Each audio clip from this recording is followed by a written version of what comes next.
بسم اللہ الرحمن الرحیم۔ السلام علیکم میرے سبھی دیکھنے والوں کو۔ ناظرین کرام، آج کی اس ویڈیو میں ہم حضرت مولانا رومی رحمۃ اللہ علیہ کے بارے میں، ان کی زندگی کے بارے میں بات کریں گے۔ ویڈیو شروع کرنے سے پہلے آپ سبھی سے گزارش ہے کہ کائنڈلی چینل کو سبسکرائب کر لیں۔ حضرت مولانا جلال الدین رومی 4 ربیع الاول 604 ہجری بمطابق 30 ستمبر 1270 کو جمعے کے روز افغانستان کے قدیم شہر بلخ میں پیدا ہوئے۔ آپ کے والد شیخ بہاؤالدین عالم فاضل بزرگ تھے۔ رومی کا شجرہ نبض حضرت ابو بکر صدیق رضی اللہ تعالی عنہ سے جا ملتا ہے۔ آپ حضرت شاہ شمس تبریز کے مرید تھے۔ صوفی بزرگ خواجہ فرید الدین عطار نے مولانا رومی کے بچپن ہی میں پیش گوئی کر دی تھی کہ یہ لڑکا بلند مقام پائے گا۔ مولانا رومی نے ابتدائی تعلیم اپنے والد سے ہی حاصل کی، پھر ان کے ایک مرید سید برہان الدین جو اپنے زمانے کے بڑے عالم تھے، مولانا رومی کی تربیت کرتے رہے۔ مولانا رومی کی عمر تقریباً 14 سال تھی جب افغانستان پر منگولوں نے، جو بعد میں مغل کہلائے، حملہ شروع کر دیا۔ جنگ و جدل کے ان حالات سے متاثر ہو کر ان کے والد نے ہجرت کا ارادہ کیا۔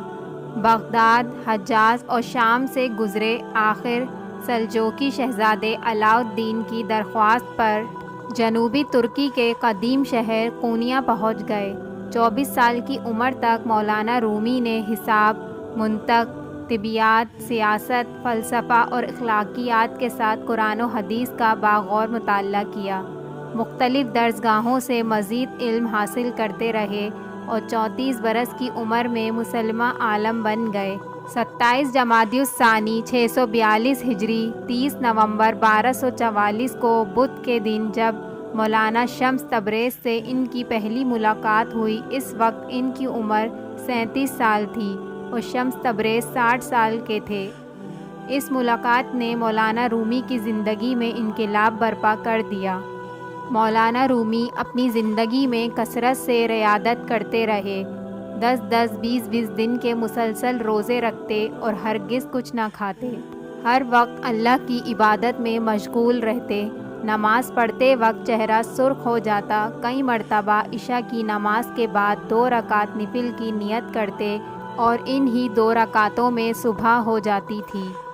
ایک بار نماز کے دوران رو دیے، سردی کی شدت سے آنسو چہرے پر جم گئے۔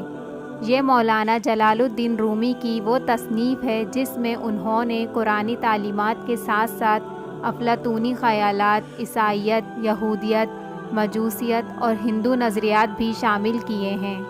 اس کتاب کی 6 جلدیں ہیں۔ اصل کتاب فارسی زبان میں ہے، لیکن اس کا ترجمہ دنیا کی تقریباً ہر زبان میں ہو چکا ہے۔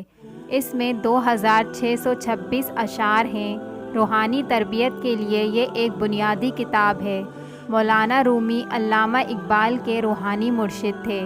طویل بیماری، نقاہت اور درست تشخیص نہ ہونے کی وجہ سے 6 جمادی الثانی 672 ہجری 17 دسمبر 1273 پیر کے روز مولانا رومی وفات پا گئے۔ آپ کی وفات کے 1 ہفتے بعد آپ کی چہیتی بلی بھی مر گئی۔ اسے آپ کی قبر کے برابر میں دفن کر دیا گیا۔ مولانا رومی کے بعد ان کی پوتی اور ان کے دوسرے بیٹے سلطان کی بیٹی ایک عرصے تک اپنے دادا کے افکار کی نشر و اشاعت کرتی رہی ہیں۔ ویڈیو اچھی لگی ہو تو لائک اور سبسکرائب کرنا نہ بھولیے گا۔